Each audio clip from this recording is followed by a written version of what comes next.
Chers téléspectateurs, bonsoir et bienvenue dans votre émission Idées, cette émission où nous menons des débats de fond sous la bonne forme. La liberté politique semble être incompatible avec le pouvoir des femmes. Une citation tirée des actes du colloque Femmes et Histoire de 1992. Le but de cette émission est de réfléchir sur la participation et les enjeux des femmes en politique au Sénégal, un monde toujours dominé par la gente masculine, majoritaire dans le pouvoir de prise de décision. Alors, qui de mieux pour en discuter que ces deux dames qui sont dans le monde politique sénégalais. Bonsoir mesdames. Bonsoir Sophia. Merci d'être là. Alors pour les présentations, nous avons Madame Honorable Adji Mergane Kanouté. Vous êtes députée à l'Assemblée nationale du Sénégal. Vous avez été conseillère technique du directeur général du port autonome de Dakar. Vous avez aussi une expérience associative importante. Vous avez été présidente de la formation politique Union pour le développement du Sénégal authentique et vous êtes membre du comité exécutif de l'Union internationale parlementaire. C'est bien ça? Merci d'être là. Merci d'être là. Alors, Honorable Ndeye-Fatou Diop Blondin, vous êtes ingénieur en recherche et développement dans le secteur des télécommunications de base. Vous avez été consultante en politique de TIC, donc des technologies de l'information et de la communication. Vous avez aussi été ministre des technologies de l'information et des communications en 2010 et consultante en télécommunications. C'est exact. Exactement. Alors, mesdames, on va rentrer dans le vif du sujet dès à présent avec ma première question. La pratique politique des femmes au Sénégal, elle date d'avant l'acquisition de leur premier droit politique, à savoir le droit de vote et d'éligibilité. C'est en 1978 que la première femme ministre est nommée, donc Caroline Faye, ministre de l'Action sociale. Mais lorsqu'on regarde les statistiques, on voit que depuis lors, la participation des femmes n'est pas proportionnelle. Et que dans le cercle de prise de décision, elles n'ont pas forcément le même pouvoir que les hommes. Entre 1978 et le début du XXe siècle, il y a eu 27 ministres pour 157 hommes dans 20 gouvernements. À votre avis, qu'est-ce qui explique ces statistiques-là, Madame Blondin? Merci beaucoup. Je commencerai par saluer vos téléspectateurs. Saluer aussi honorable député Adji Mergane et vous remercier pour l'invitation. Donc effectivement c'est une question qui suit son cours, mais quand on interroge l'histoire, en fait c'est au moment de l'introduction de la colonisation, du modèle colonial, qu'on a freiné l'ascension, la présence des femmes dans la sphère politique. Parce que les femmes étaient dans les sphères de décision, les femmes ont dirigé des royaumes au Sénégal, les femmes avaient une place très très importante au moment de prendre de très grandes décisions. Mais on va dire que le modèle, on va dire esclavagiste, puis colonial, puis post-colonial, a plutôt amené la société européenne, qui était une société complètement patriarcale, avec des sphères de décision réservées aux hommes, avec les Européens qui n'avaient pas encore donné le droit de vote aux femmes. Donc tout ce modèle a été importé et plaqué sur les sociétés africaines de manière générale, reléguant les femmes du coup à l'intérieur des foyers. Et donc par la suite, quand il a fallu instruire les gens, on a instruit plutôt les hommes que les femmes. Et donc puisqu'au moment de l'indépendance, quand il a fallu occuper les postes, tout naturellement, on a confié ces postes aux personnes qui étaient instruites. Et donc, il se trouve que c'était très, très, très peu de femmes et plutôt les hommes. Et donc, s'en est suivi le modèle aussi d'organisation des partis politiques importés, qui étaient plutôt donc, des modèles, des déclinaisons nationales de la SFIO et des modèles des partis de gauche, les modèles marxistes, communistes. Et donc tout ça, ce sont des modèles qui laissaient à la femme très peu de place. Et donc cet héritage tarde à être déconstruit et on va dire que ça a progressé au Sénégal, mais c'est très lourd Et donc, on n'a pas encore suffisamment rattrapé le retard. Le retard, il y a un retard extraordinaire à rattraper. Honorable Kanouté, qu'est-ce que vous pensez de ces statistiques de participation des femmes en politique au Sénégal? Je voudrais d'abord vous remercier, Sophia, pour l'invitation.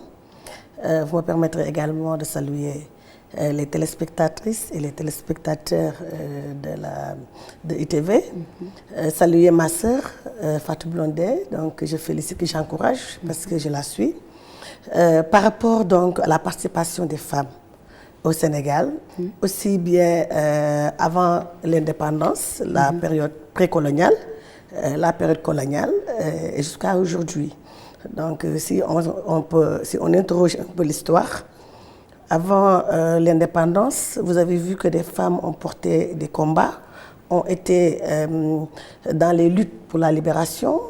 Vous savez que la première résistance a été organisée par Ndata Yalla, qui a eu à se confronter avec Faidherbe en 1855. Et que la dernière résistance, c'est avec la prêtresse de Cabrousse, Aliou Sitoé Diatta, en 1943, qui a préféré la déportation à la soumission. Donc pour dire que les femmes ont toujours été dans tous les combats et que durant la période coloniale également, le colonisateur a tout fait pour freiner les femmes. Le colonisateur a participé au recul donc, de la participation de la femme dans l'espace politique. Également en 1944, quand le colonisateur a accordé le droit de vote aux Françaises de souche, au détriment des citoyennes françaises, des Sénégalaises, donc, qui étaient dans les 4 communes que sont Gorée, Saint-Louis, Rufisque, Dakar, on a assisté à un mouvement de révolte des femmes et qui ont vraiment, véritablement, qui se sont battus pour pouvoir bénéficier, donc disposer de ce droit de vote. Pour dire simplement que la femme sénégalaise a été de tous les combats et que c'était d'ailleurs le pourquoi le colonisateur qui connaissait le potentiel de la femme et la capacité donc de pouvoir combattre de la femme, a très tôt compris que ce qu'il fallait, c'est-à-dire mettre véritablement un frein donc, à cet esprit d'initiative, également d'audace. Et nous avons assisté donc, véritablement donc, à un éveil des femmes sénégalaises quand l'autorité coloniale a voulu donc réduire la femme donc à un rôle second, parce qu'on a l'habitude de dire que c'est la tradition qui nous a confinés dans un rôle second, mais le colonisateur également a joué un rôle par rapport à la situation. C'est là où, quand les femmes se sont senties écartées de l'espace politique, elles se sont donc repliées dans l'associatif. Et c'est là où on a noté la création de mouvements associatifs. Et je pense que le premier mouvement a été porté par la journaliste Annette Meïd d'Enerville, même si ce mouvement a été dissous très rapidement. Maintenant, les femmes se sont retrouvées autour d'un objectif et elles ont travaillé en synergie pour mutualiser leurs forces afin de pouvoir véritablement jouer leur rôle. Donc, et c'est en 2017, autour du COSEF, le Conseil sénégalais des femmes, qui en ces temps était dirigé par Mme Marième Touré Thiam, la sociologue. Donc elles ont pu conscientiser beaucoup de leurs sœurs qui n'ont pas pu être scolarisées ou bien qui n'étaient pas véritablement dans l'espace politique ou les mouvements associatifs. Et c'est là où d'ailleurs où a commencé la notion de parité. Parce que c'est ces femmes-là regroupées autour du COSEF. On peut citer Aoudia Tcha, l'ancienne ministre, qui est aujourd'hui la présidente de la plateforme Femmes Debout contre la riposte pour le Covid-19. On peut citer entre autres honorable député Ndeye Lucie Cissé. C'est des femmes de référence et qui nous ont vraiment guidés. Il y a Aminata Mbengue Ndiaye également. Oui, donc, tout à fait. Et il y a toute cette grande personnalité donc, qui ont poussé les femmes à mieux croire en elles-mêmes. Et également, elles sont inspirées de leur devancière. Devancière, exactement. Donc il y a des bases et puis il y a des leaders femmes dans ce monde et ce jeu politique-là, effectivement. Madame Blondin, légalement, on sait que le Sénégal a instauré donc une totale égalité dans la participation entre les hommes et les femmes, dans leur participation aux activités politiques, mais aussi à l'accès aux postes de prise de décision. Lorsqu'on observe les différents postes que les femmes ont occupés dans les différents gouvernements qu'on a eus, est-ce que vous pensez que cette égalité-là, en matière de postes, d'accès aux postes de prise de décision, est reflétée? Tout à fait. Alors, en fait, quand vous dites poste, vous dites nomination. Oui. Parce qu'il y a la loi et puis il y a les décrets d'application et la mise en pratique de la loi. Exact. Donc, là où c'est du domaine législatif, on a fait sauter le verrou. Le président Abdoulaye Wade a fait sauter le verrou en exigeant la parité, en faisant voter la loi sur la parité. Maintenant, quand vous dites poste, vous dites mode de scrutin, quand il s'agit de mener campagne, et vous dites nomination quand il s'agit d'occuper une fonction ministérielle ou de direction générale. Vous dites aussi nomination quand il s'agit d'être dans les conseils d'administration. Et c'est là le processus qui, comme on dit en anglais, in progress. Donc, c'est-à-dire que peut mieux faire, pour beaucoup mieux faire, avec, disons, jusqu'à présent, un certain manque de confiance plutôt, quand il s'agit de nommer des femmes. Et en réalité, quand on est dans le monde de l'entreprise, on voit très bien que souvent, comme on dit dans les sphères de politique, derrière chaque grand homme, il y a une grande femme, mais c'est aussi vrai dans le monde des entreprises. Souvent, le N-1 ou dans les directions, en tout cas, moi j'ai pu l'observer, on s'appuie sur des femmes très solides, extrêmement fidèles et qui font l'essentiel, une partie en tout cas importante du travail. Mais toujours dans le N-1. Maintenant, est-ce que ces femmes aussi se donnent les moyens d'être à la place? Est-ce qu'elles le veulent? Est-ce qu'elles sont en mesure de l'assumer? Quand je dis l'assumer, ce n'est pas la compétence, c'est toute la charge mentale, tous les défis, ce n'est pas seulement professionnel. Il y a de l'impact dans la famille, il y a l'impact dans la société, il y a l'impact parce que quand vous êtes exposé, il y a forcément des forces négatives, une certaine concurrence, devoir se battre au quotidien, garder sa place, être visible. Est-ce qu'il y a une masse critique de femmes prêtes à aller à l'assaut pour prendre ce genre de responsabilités? Donc ça interroge tout cela. Donc moi je salue beaucoup des pays, comme le Rwanda, en Afrique ou ailleurs, où la loi a obligé à nommer, obligé à donner un quota de ministres, un quota de conseil d'administration. Donc on le décrit, je le comprends aussi parce qu'on a l'impression que c'est parce qu'on les prend juste sur le critère genre et pas sur leurs compétences. Mais comme disait Kofi Annan, aux présidents africains, elles ont le droit d'être aussi incompétentes que vous l'êtes. Donc on a le droit d'être aussi... voilà.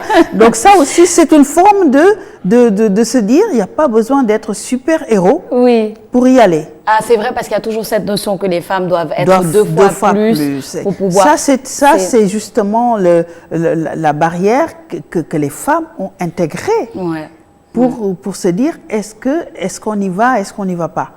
Voilà, donc il faut pouvoir assumer aussi, une fois qu'on est à la place, tout ce qui va avec, ça veut dire comprendre la sociologie du poste, comprendre les enjeux, se préparer pour les affronter et arriver. Il y a des femmes qui arrivent, mais jusqu'à présent, il n'y a pas beaucoup de femmes. Ce que je déplore beaucoup dans les nominations ministérielles, c'est qu'on a tendance à avoir des postes un peu réservés aux femmes.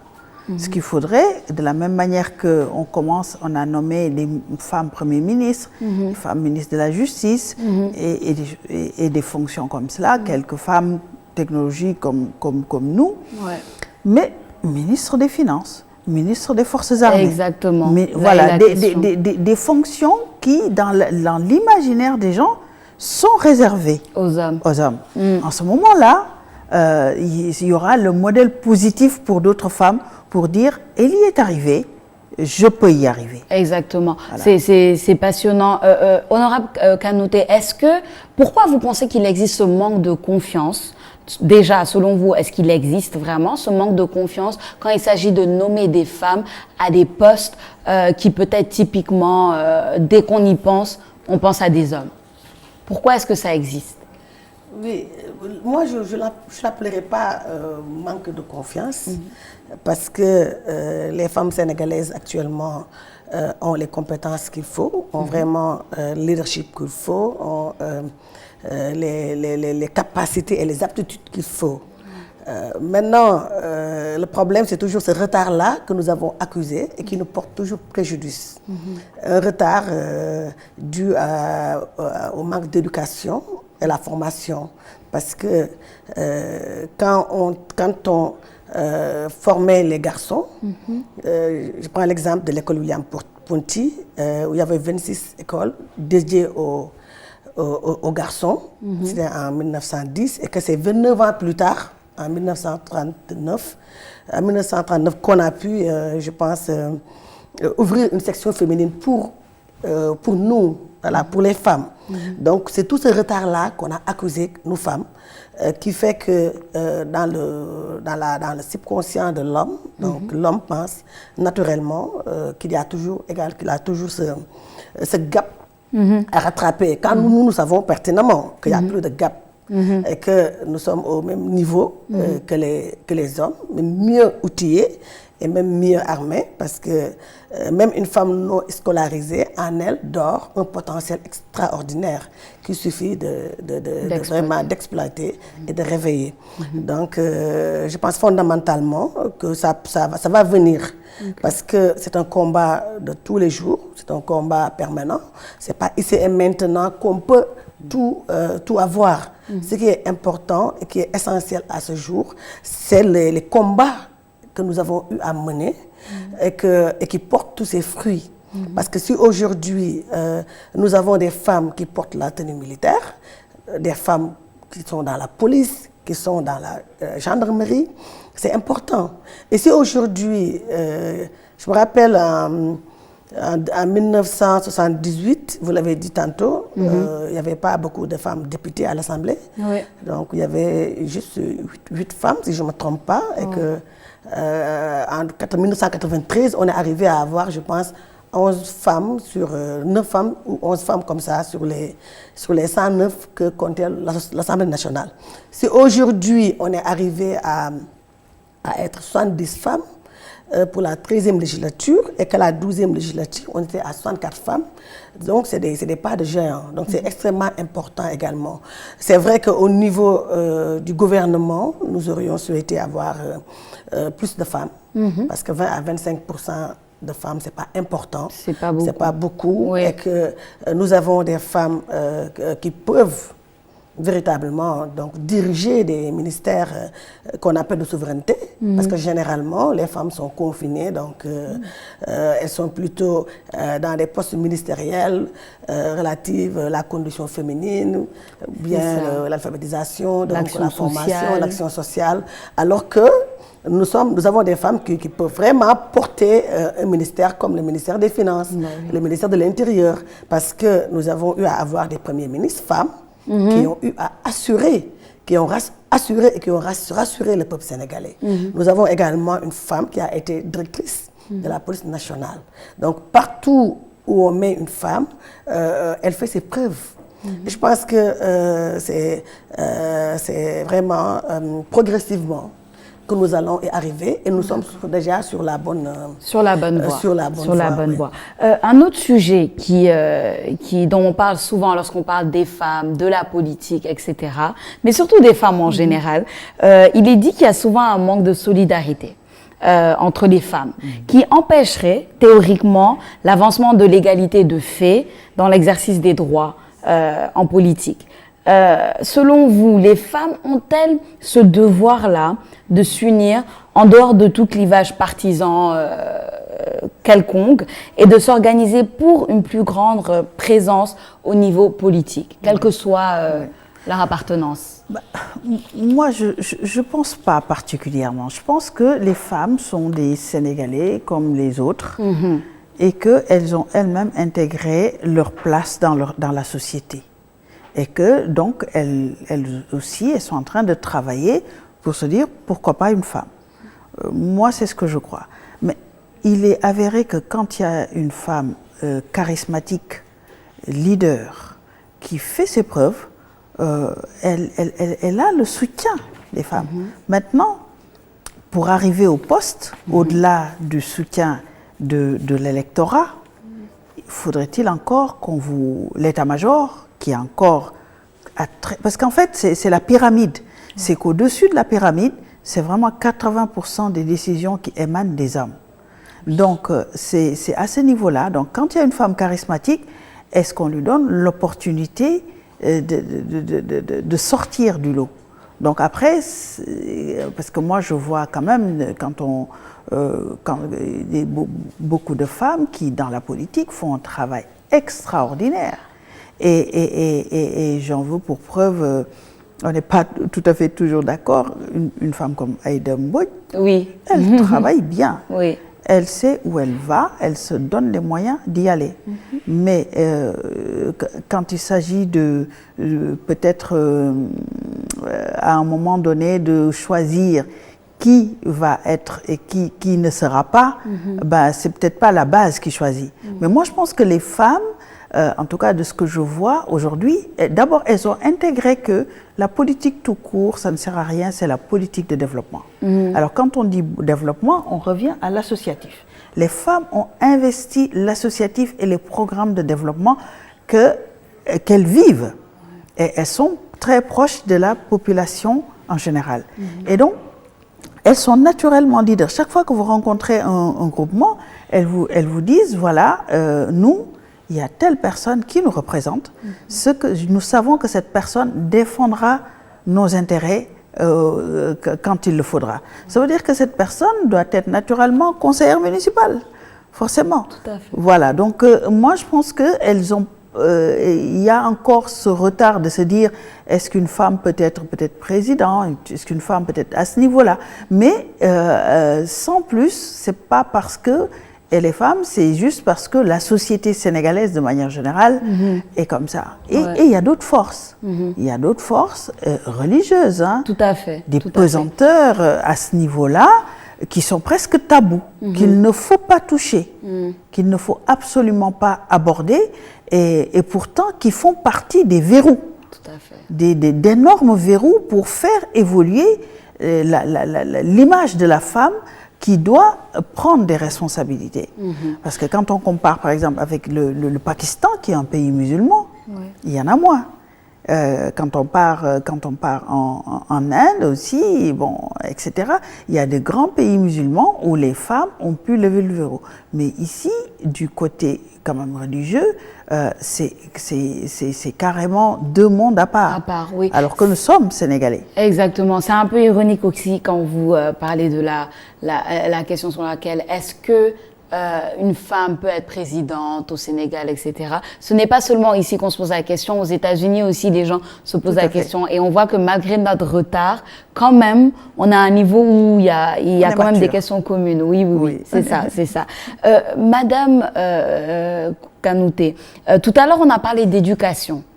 Et d'instruction plutôt, parce que l'instruction et l'éducation, c'est deux choses différentes. Mais lorsqu'on parle d'instruction et d'alphabétisation, on se rend compte que le taux d'alphabétisation des femmes est toujours plus bas au Sénégal que ceux des hommes. En 2016, le taux d'alphabétisation était à 54,6%, soit plus de 5 millions d'individus. Et ces mêmes statistiques révèlent que 57,3% des hommes sont alphabétisés contre 37,7% des femmes. Donc on voit l'écart où est-ce qu'il se situe. Selon vous, quel est le rôle de l'instruction, ou plutôt le manque d'instruction dans l'implication politique des femmes? Tout à l'heure, vous avez dit que plusieurs femmes, instruites ou pas, ont ce potentiel à l'intérieur d'elles et pourraient prendre des décisions et prennent des décisions tous les jours. Quel est le rôle de l'instruction selon vous et quelle est son importance? L'instruction est capitale pour toute personne, que ce soit de la femme ou bien même l'homme. Donc le retard qu'on a accusé, c'est parce que tout simplement que nous femmes, nous n'avons pas été instruites dès le début. Là où les garçons allaient à l'école, nous on était plutôt à la maison, en train de faire peut-être le ménage ou bien de faire le repas, la cuisine. C'est pourquoi j'ai toujours soutenu que dès le bas âge, on a appris à l'homme à vraiment être au devant. Parce que déjà, même avec les jouets qu'on offre à nos enfants, vous donnez à la femme des ustensiles, à la petite fille, ou bien une poupée. Une façon de lui dire que ton rôle, c'est vraiment de cajoler, d'avoir un bébé ou bien d'être dans la cuisine. Alors qu'à l'homme, on lui remet, le petit garçon, on lui remet un pistolet, des jeux intelligents. Donc tout ça également, ça pousse donc, le garçon à vraiment être toujours au devant et que la femme également à la ramener en état second. Maintenant, tout à l'heure, en parlant de solidarité, c'est vrai qu'il n'y a pas de solidarité féminine. Il n'y en a pas. Je suis en mesure de le dire parce que je suis dans beaucoup d'organisations féminines et que les femmes généralement sont beaucoup plus du côté des hommes que du côté de leurs sœurs.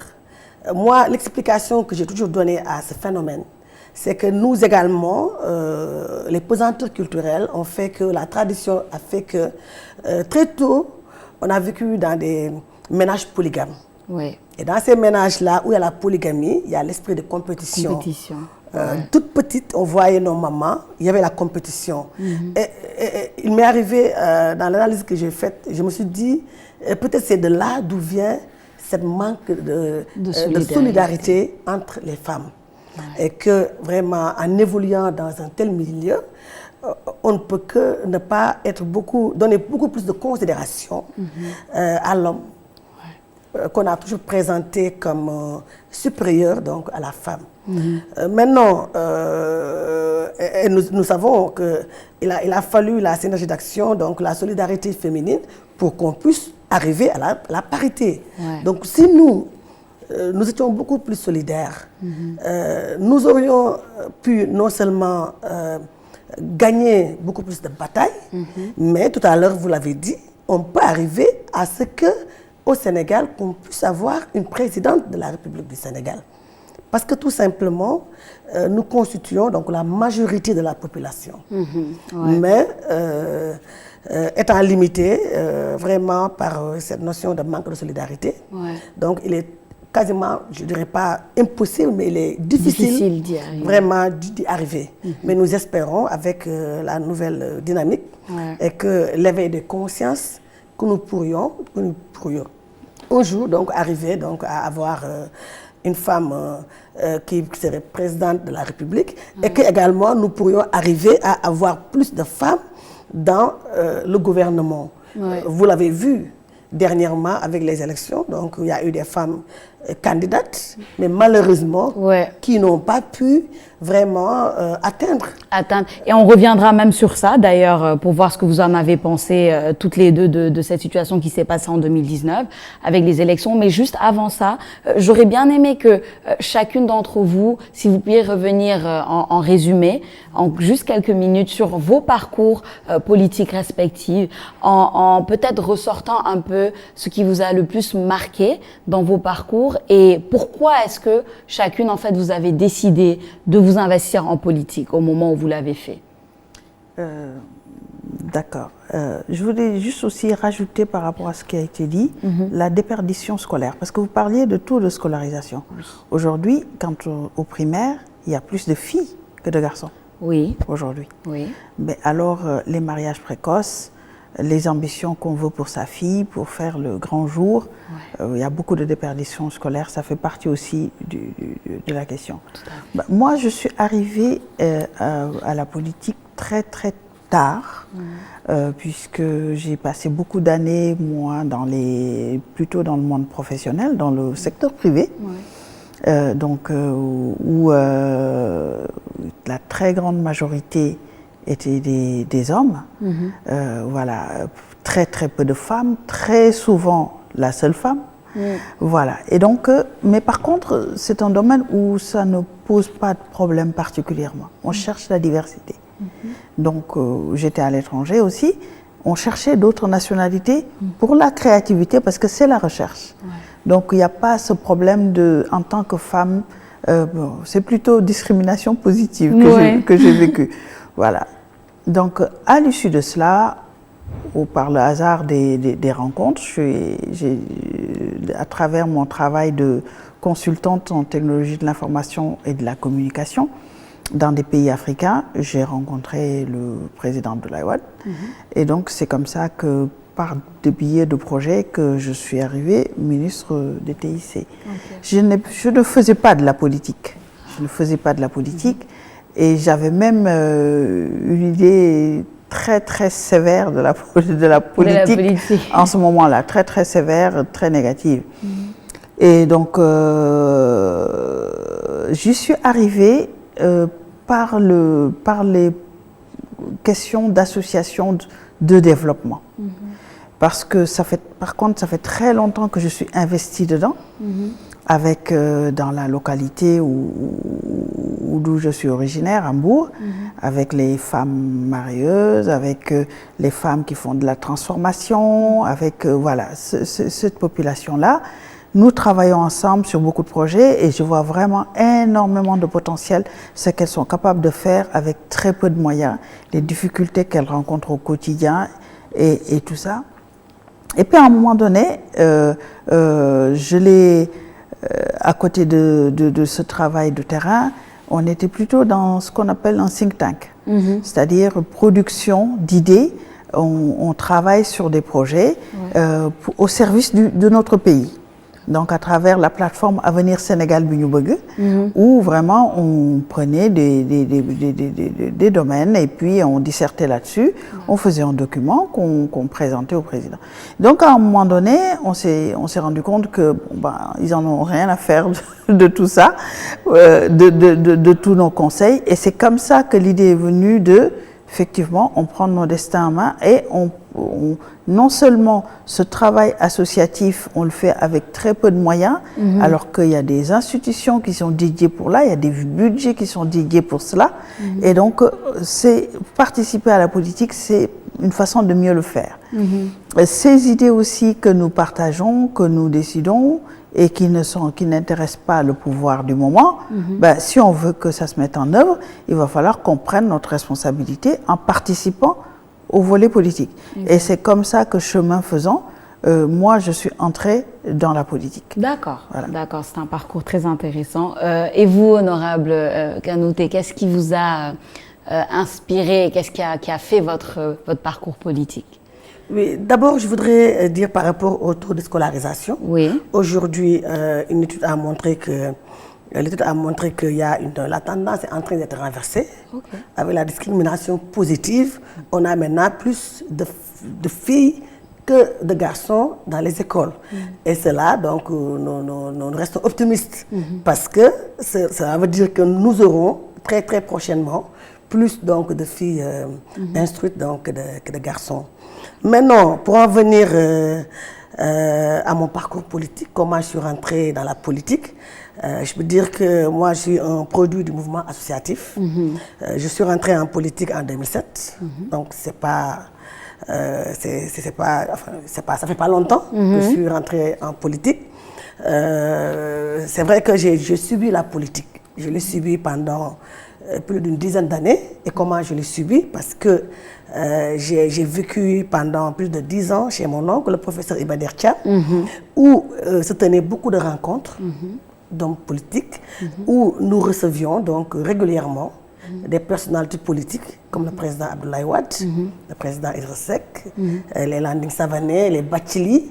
Et j'étais là, j'étais à l'université, donc c'est moi qui m'occupais de peut-être de servir de l'eau ou bien d'étaler les notes pour la prière. Ouais. Donc je l'ai suivi, donc j'ai vécu dans un environnement pareil pendant 10 ans.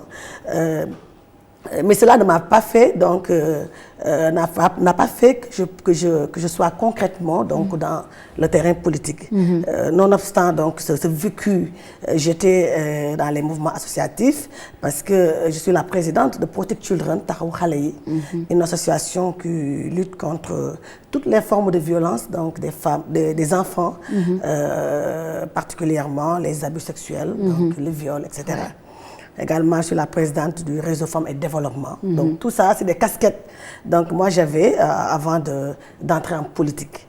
Et c'est ainsi que nous, voilà, des produits du mouvement associatif, nous nous sommes retrouvés et nous nous sommes dit pourquoi pas. Donc la politique, c'est l'art de gérer la cité. Déjà, nous sommes dedans parce que en nous activant dans le domaine de l'enfance, en nous activant pour l'émancipation, l'autonomisation donc, et la promotion de la femme, nous sommes dans la politique. Et c'est comme ça que nous avons créé notre propre parti politique. Parce que je suis pas dans un autre parti, sauf dans le parti où que nous avons créé.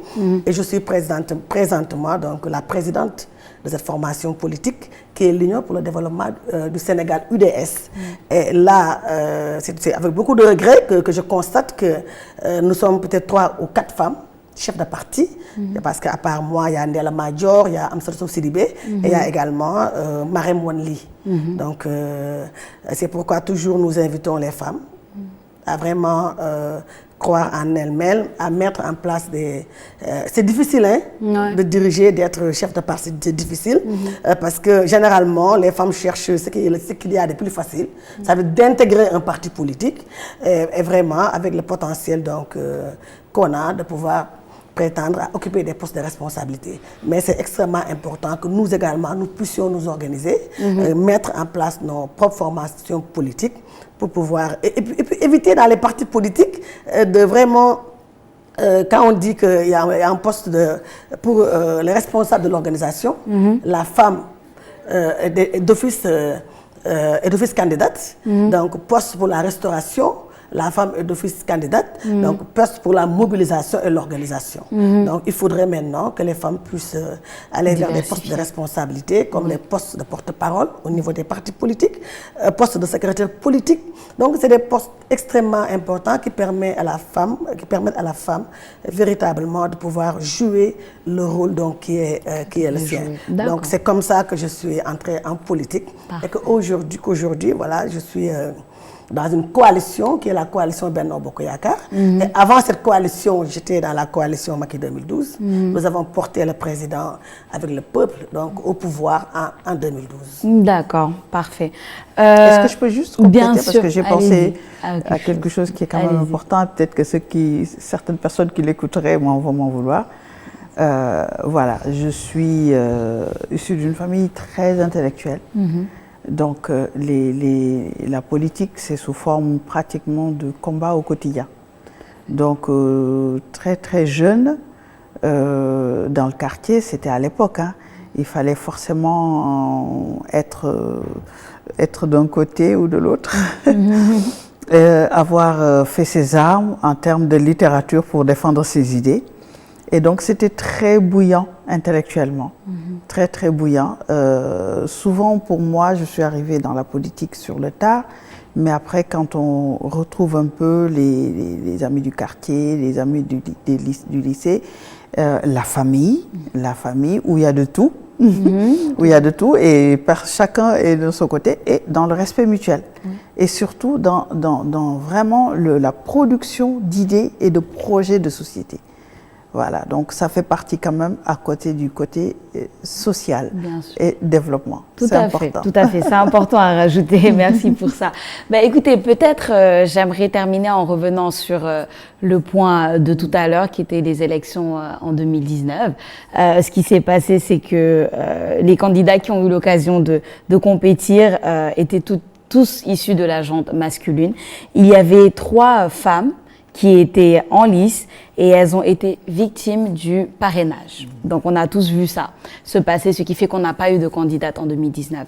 J'aimerais que vous laissiez un message de fin chacune à travers lequel vous pourriez donner votre opinion sur ce qui doit changer pour ne plus que ça arrive, pour ne plus que les femmes soient mises de côté, en quelque sorte, à la dernière minute pour des élections présidentielles ici au Sénégal. Qu'est-ce que vous en pensez?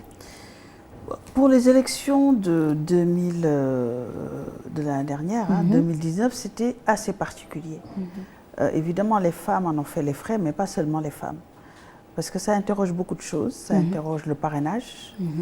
C'était une façon de ficeler l'électorat. Ça interroge la carte électorale. Ça interroge le fichier électoral. Ça interroge même le bulletin, multiplicité des bulletins. Ça interroge l'organisation de l'espace politique avec le pléthore de partis politiques. Raison pour laquelle nous, on n'a pas voulu être le 300e parti politique, parce que nous estimons qu'il y a assez, si c'est pour défendre des idées, il y a l'espace pour pouvoir faire valoir ces idées en même temps que d'autres Sénégalais. Rassembler au lieu d'émietter, parce que moi, j'ai envie, j'ai mon conducteur, j'ai mon projet personnel. Ça, d'abord, c'est un peu comme ça que ça va marcher. Comment les femmes peuvent être présentes? Elles doivent se battre. Moi, je crois au combat. Elles doivent se battre. On a éliminé les 3 femmes, mais on a éliminé 20. Combien d'hommes? C'est vrai. 20, voilà. Donc, elles font partie du lot. Moi, je le prends comme ça. Elles font partie du lot. Donc, pas de victimisation. Exactement. Il faut qu'elles apprennent les règles du jeu, qu'elles viennent se battre pour qu'on change le parrainage qui pourrait être très difficile à être réglé, voilà, pour celles qui y croient en tout cas. Il faut qu'elles viennent là où on bat, on construit les socles de la République. Parce qu'il y a ce qui se voit, le poste qui sort, la personne qui finit. Moi, je suis secrétaire général des Nations Unies. Mais c'est quoi les nations pour être unies? Donc là où se fait l'organisation de la politique du Sénégal, c'est là où on va se battre pour que les femmes disposent des mêmes armes que les hommes et puissent s'en sortir. Et donc moi, je dis toujours, il faut aller au front, il faut aller au combat, il faut aller sur des plateaux comme ça, il faut aller, quand on va décrypter l'économie du Sénégal, que ce ne soit pas seulement les universitaires femmes qui se présentent, mais qu'on s'approprie du programme économique que le Sénégal met en œuvre, et parce qu'on a envie de faire de la politique, qu'on vienne se prononcer là-dessus. Donc il faut travailler. Si on a envie que les femmes deviennent ministres des forces armées, mais ce ne sera pas un cadeau. Une fois qu'on est là-dedans, il va falloir faire ses preuves. Donc ça veut dire aussi que si on veut être président, tout ce qui fait un État, on se sera aguerri, on se sera formé dedans, on sera allé jusqu'au bout, ce qui fait que après on gravit les échelons. Il n'y a pas de strapontin pour personne. On gravit les échelons, on fait ses armes, et une fois qu'on a l'opportunité, parce qu'il y a l'objectif et puis il y a l'opportunité d'y arriver. On peut y arriver, mais il se peut qu'entre-temps, quelqu'un d'autre soit meilleur et vous passera devant. Et ça, il faut l'accepter, c'est Dieu qui l'a voulu. Exactement. Mais il faut se battre. Oui, honorable Kanouté, pour la fin, rapidement, comment pallier à ça et pouvoir s'assurer qu'une femme soit au moins candidate, puisse porter le titre de candidate aux élections présidentielles? Vous savez, moi je pense qu'il faut qu'on rompt avec les effets d'éclat ou les effets d'annonce. Ce que moi je constate quand il y a l'élection présidentielle, donc les femmes généralement, à mon avis, elles n'y croient pas trop. Elles disent que je suis candidate à la présidentielle, mais au fond, elles ne mettent pas le travail qu'il faut pour arriver à cela. Les femmes, généralement, elles sont plutôt dans les plateaux télé, mais on ne les sent pas sur le terrain. Quand on veut être candidate à une élection présidentielle, qui est une élection sérieuse, il faut aller à la base. Il faut un travail de terrain. Parce que le président qui est là aujourd'hui, il ne s'est pas levé pour être président. Il est parti dans le Sénégal des profondeurs pour se faire connaître, expliquer aux populations ce que lui, il veut et ce qu'il entend faire quand il aura la confiance du peuple sénégalais. Mais ce n'est pas parce qu'on est femme et qu'on est une majorité de femmes au Sénégal que nous attendons à ce que les femmes vous portent. Que vous ayez le taux, ce qui a été demandé pour la participation, le parrainage, et que vous soyez également élu comme présidente. C'est un travail qu'il faut. Et moi, ce que je constate, c'est que les femmes ne font pas ce travail-là. Elles ne le font pas. C'est vrai que c'est des femmes qui sont là, qui sont charismatiques, qui ont de l'expérience, mais qui ne sont pas, malheureusement, qui ne sont pas sur le terrain. Et à mon avis, toute cette déclaration de candidature, c'est vraiment l'éclat. C'est les effets de noces. Et qu'au finish, elles ne sont pas candidates. Et il faut rompre avec ça. Il faudrait véritablement qu'on ait des convictions fortes. Il faudrait véritablement que, comme on dit, et que les femmes d'abord croient en elles-mêmes pour que les autres femmes puissent croire en elles. Et pour cela, il faut aller sur le terrain politique. Quand on fait de la politique, on ne triche pas. Non, il faut mouiller le maillot.